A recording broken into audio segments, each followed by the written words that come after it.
Hello and welcome to ASMR Ghost Stories.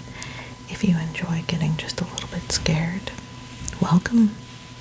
All my stories are told in either soft spoken or whispered form. So today we are going old school. H.P.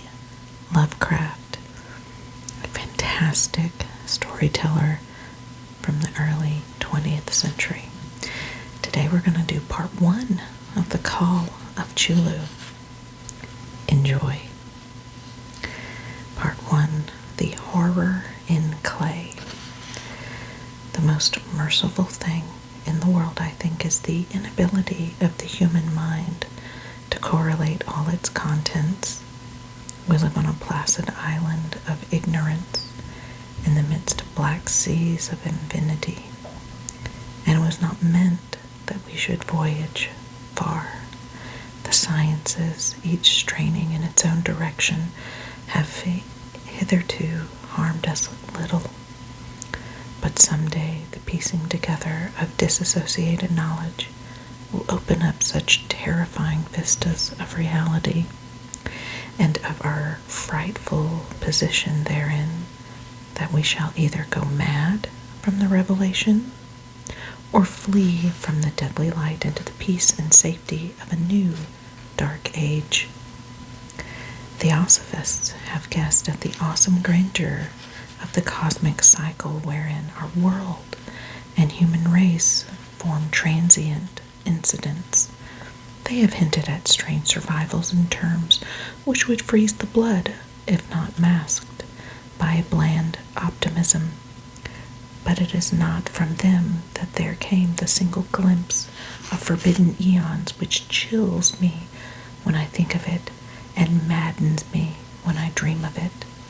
That glimpse, like all dread glimpses of truth, flashed out from an accidental piecing together of separated things, in this case an old newspaper item and the notes of a dead professor. I hope that no one else will accomplish this piecing out. Certainly if I live, I shall never knowingly supply a link in so hideous a chain.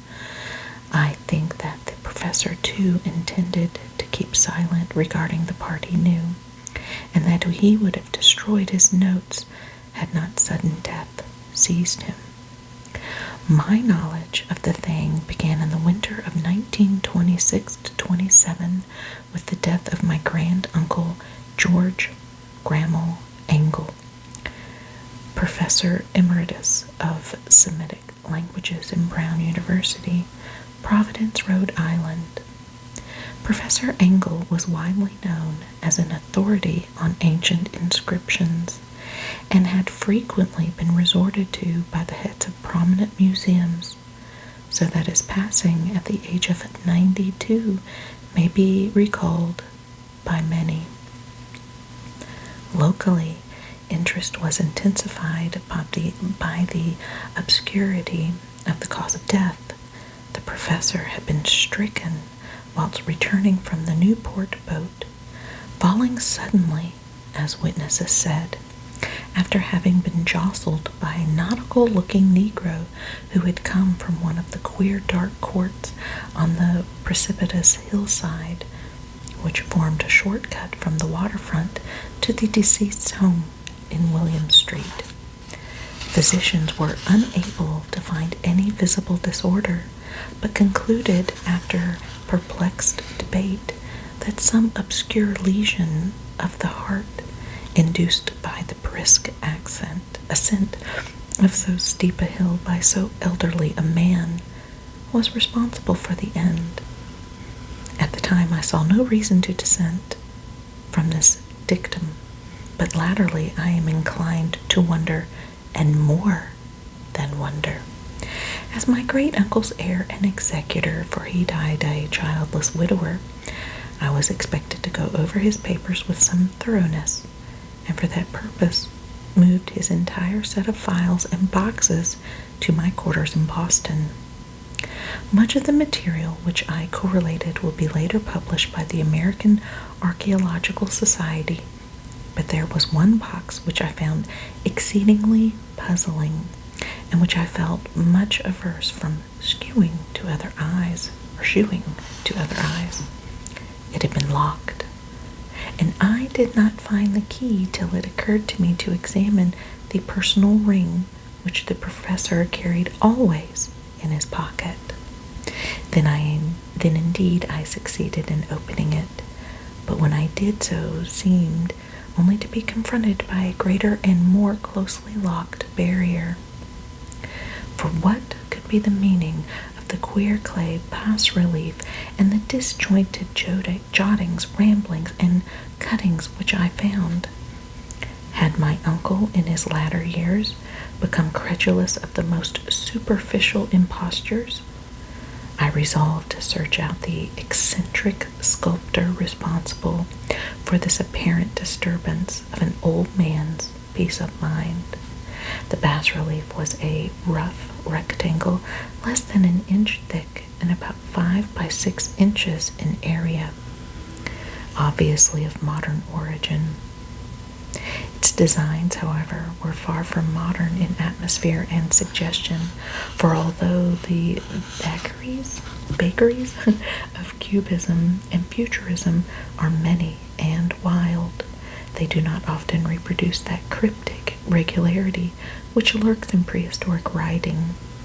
And writing of some kind, the bulk of these designs seemed certainly to be, though my memory, despite much familiarity with the papers and collections of my uncle, failed in any way to identify the particular species or even to hint at its remotest affiliations.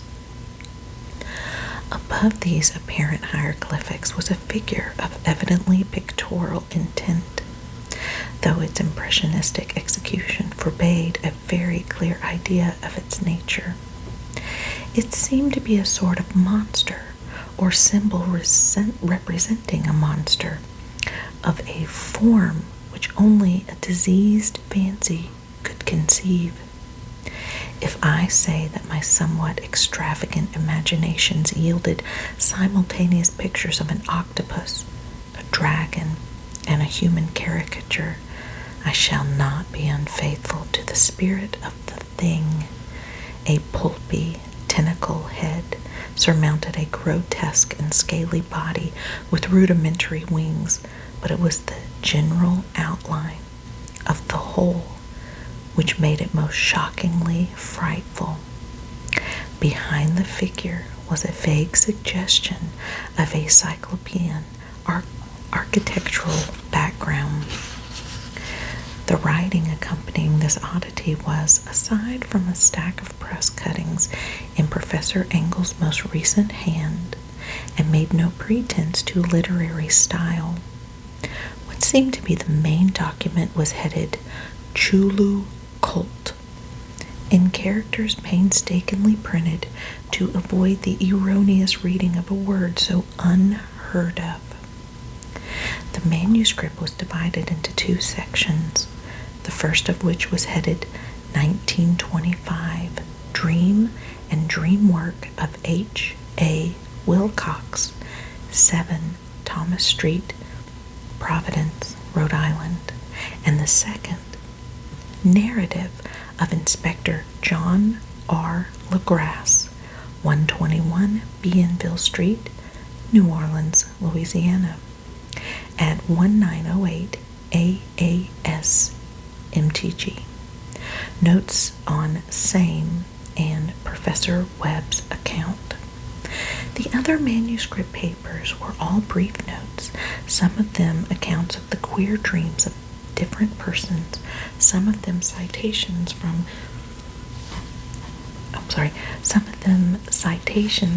theosophical books and magazines, notably W. Scott Eliot's Atlantis and the Lost Lemuria, and the rest comments on long-surviving secret societies and hidden cults, with references to passages in such mythological and anthropological source books as Fraser's Golden Bough and Miss Murray's Witch Cult in Western Europe.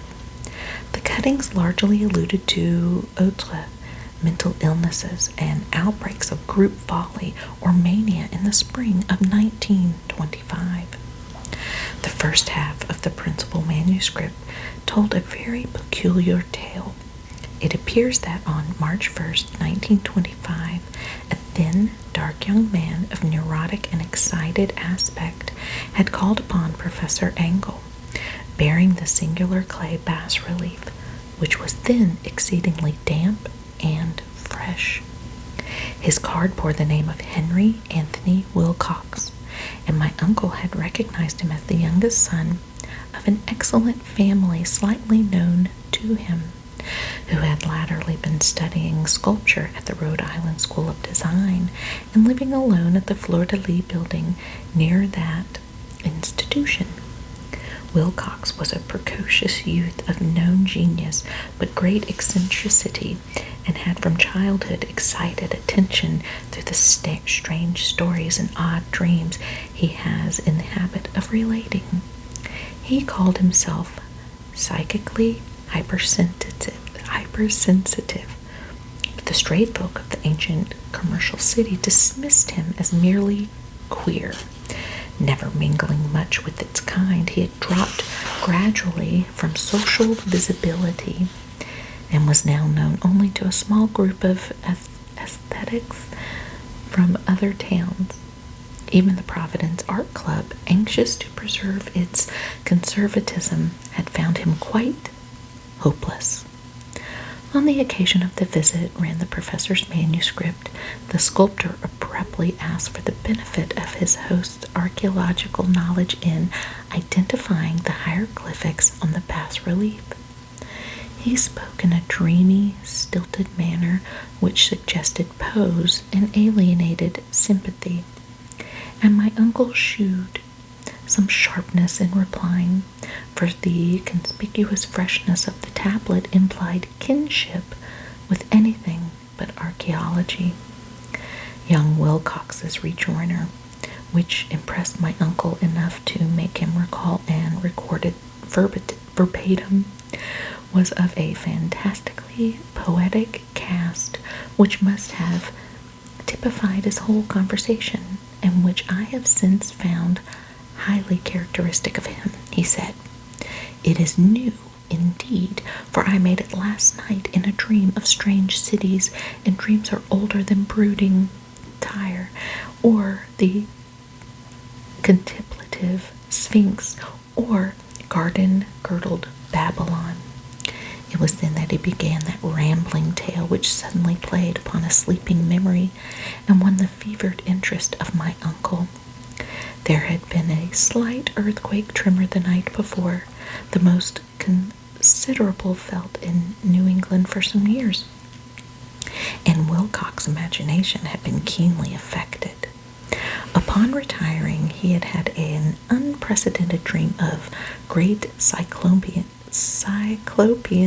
cities of Titan blocks and sky-flung monoliths, all dripping with green ooze and sinister with latent horror. Hieroglyphics had covered the walls and pillars, and some undetermined point below had come a voice that was not a voice, a chaotic sensation which only fancy could transmute into sound, but which he attempted to render by the almost unpronounceable jumble of letters. Chulafatgan. This verbal jumble was the key to the recollection which excited and disturbed Professor Engel. He questioned the sculptor with scientifical minuteness and studied with almost frantic intensity the bas-relief on which the youth had found himself working, chilled and clad only in his night clothes, when waking had stolen bewilderingly over him. My uncle blamed his old age.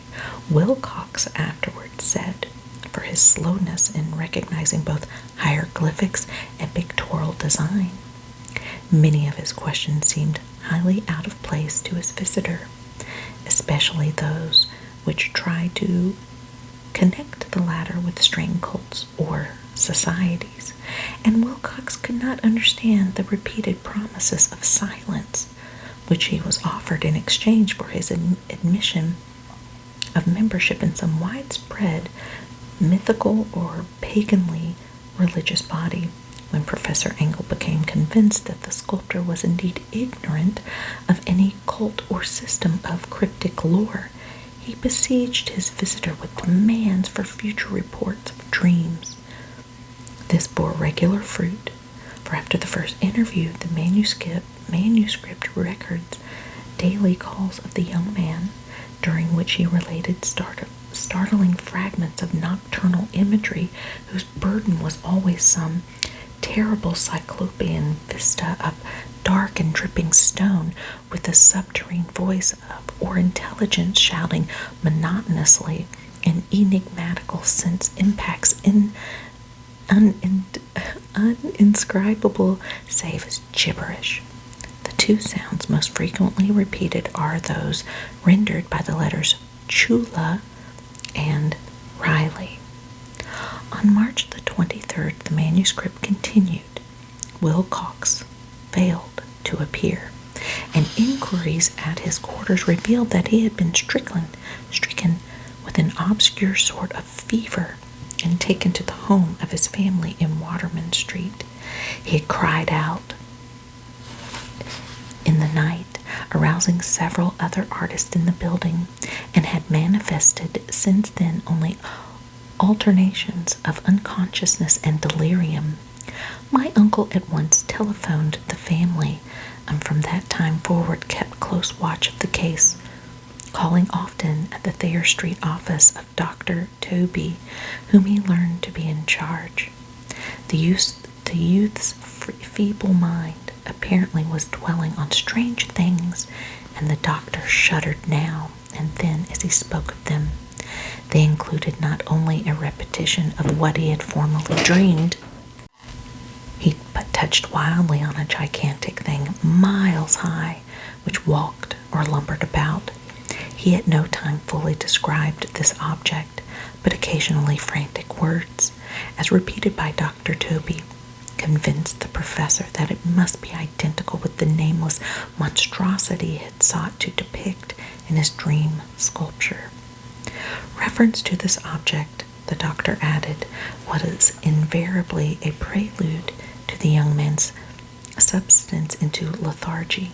His temperature, oddly enough, was not greatly above normal, but his whole condition was otherwise such as to suggest true fever rather than mental disorder. On April 2nd, at about 3 p.m., every trace of Wilcox's malady suddenly ceased. He sat upright in bed, astonished to find himself at home, completely ignorant of what had happened in dream or reality since the night of March 22nd.